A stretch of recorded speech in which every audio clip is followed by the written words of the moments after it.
I had to stop thinking normal. I had to stop thinking normal. I can no longer be a common man walking around doing common things. But no one taught me this stuff. It wasn't like I had, I paid a trainer to come train me. Jenny Craig didn't come down and miracle my ass. None of this happened. It was on me. And that's what you have to realize.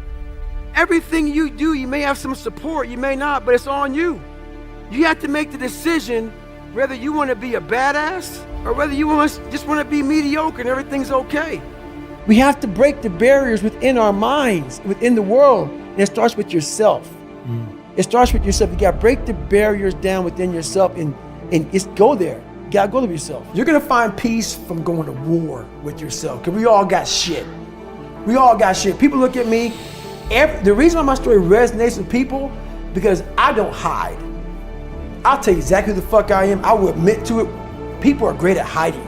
So they want to just find peace. No, you got to take your shit, fix whatever's fucked up in you. Don't just shove it under the rug. Fix it, and then you'll find some peace later after you fix some shit. So now I'm realizing this. I go home, several months go by, and now I'm like, okay, here we go. It's time to be a Navy SEAL. With success in life comes more haters. Don't make them hurt your feelings. Use them for fuel. Use them for energy. In times of need, put them on the fucking mental Rolodex in your mind. And when you don't want to do shit, roll through your brain. Pull up that motherfucker that you need. That person who said you couldn't do something. Weren't fast enough, good enough, smart enough, whatever the fuck it may be. Use them for energy. Instead of killing them with kindness, torch them with fucking success. In life, we have to continue pushing past the odds. Use everything this world has to give you for fuel. Stay hard. It's so easy to be great nowadays, my friend, because most people are weak. Most people don't want to go to that extra mile. Most people don't want to find that extra because it sucks. It's miserable. It's lonely. You talk about that you were kind of, lonely by yourself. I was the same way. And that used to hurt me growing up. Now I fucking thrive in that shit. That's the only place to be. We all have a dungeon. I'm just willing to talk about mine. Yeah. Most of us aren't willing to talk about it. I'm willing to talk about my dungeon. I wasn't building that so-called mental toughness. Mental toughness isn't something that you sample. It's something that you live in every day. So when something hard would happen to these kids, like in Hell Week, it would draw on something that made them very insecure. And they look for comfort. Whenever hardness comes, and you don't know what it is, it may be different for you than it is for me, but you go back to your insecurities. And then when you go back to your insecurities, you then look for comfort within those insecurities. And we all look for that cookie that your mom used to give you when you were sad, when you were sick. We look for our wife or our husband. We look for comfort. It's in those moments you must retrain your mind to think differently in hell. This isn't for the masses. This is for those who want to leave normal behind. Those who are in search of a new realm. It's a lonely journey. You're isolated. Those who used to keep pace with you will fall off. They'll see where their world ends and yours begins. Your ability to suffer, endure, outwork must be greater. You must be willing to extend yourself to the limit with no guarantee of success. Every day, you must ask yourself, did I do enough? Stay hard. The physical standard is not what they need to meet. It's a mental standard you must meet in life. So going back to when I was sick, I was hitting the physical standards. I wasn't meeting the mental standard. The mental standard is you must know how far you've come. I had come 8,000 miles from where I started. But if you never know that, you're still in the $7 a month place.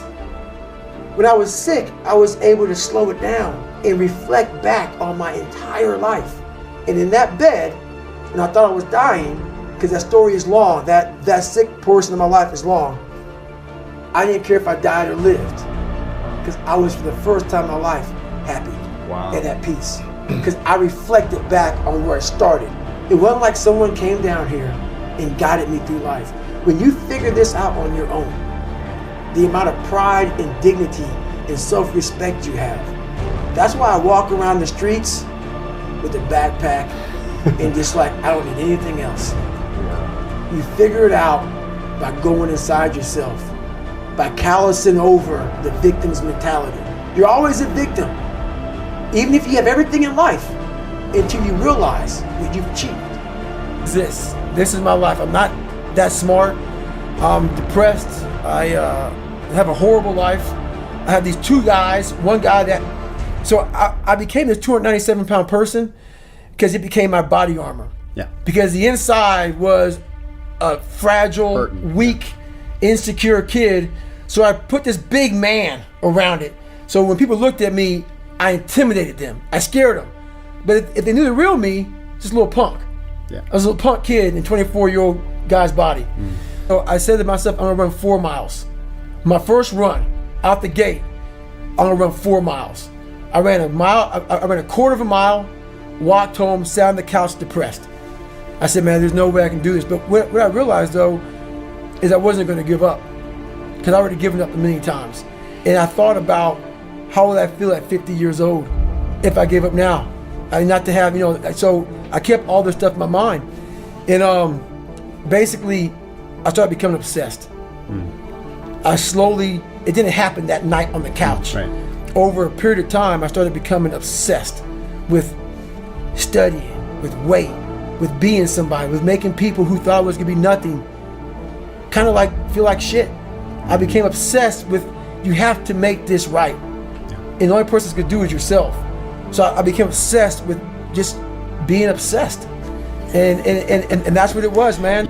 I saw some guys going through Navy SEAL training and they were going through Hell Week and they were getting their ass just beat. In and out of the water, guys ringing the bell. They were just suffering. And I was weighing like 297 pounds. And I had to make a change in my life.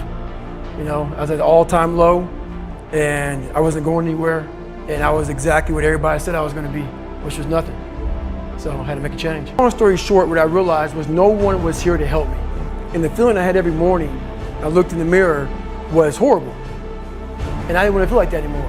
And how I felt was a kid going nowhere, a kid that was scared. And most kids will accept that and look for help. But the best thing that happened to me, no one helped me. No one felt sorry for me. No one looked at me and said, like this day and age, they'll take you in and they'll tell everybody, stop picking on this person. Back then, they didn't care. Well, life took me somewhere unexpected. I'm unprepared. It's about 6 degrees out here and I'm underdressed, but guess what? No one gives a fuck. You gotta get the motherfucker in. Sometimes life can really hijack your fucking mind.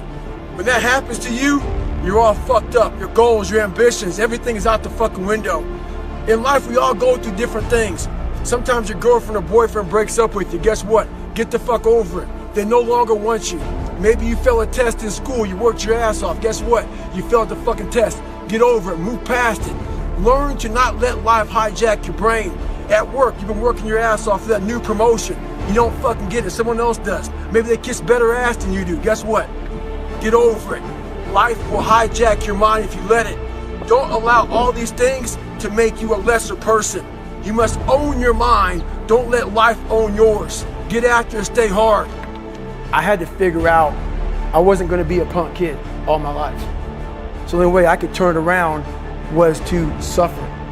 I had to build calluses in my brain the same way I built calluses on my hands. So I broke the Guinness Book of World Records for pull-ups a long time ago, but I failed at it twice. And I did 67,000 pull-ups in trying to break this record.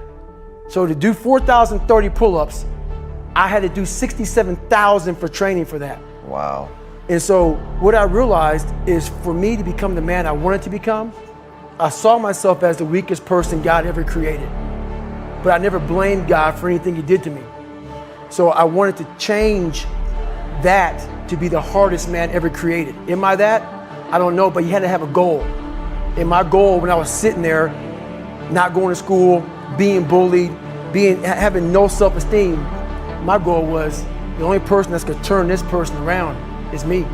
The only way I can turn it around is put myself through the worst things possible a human being can ever endure. And that'd be the only way that I can build this brain to handle anything that comes in front of it, callousing my mind through pain and suffering.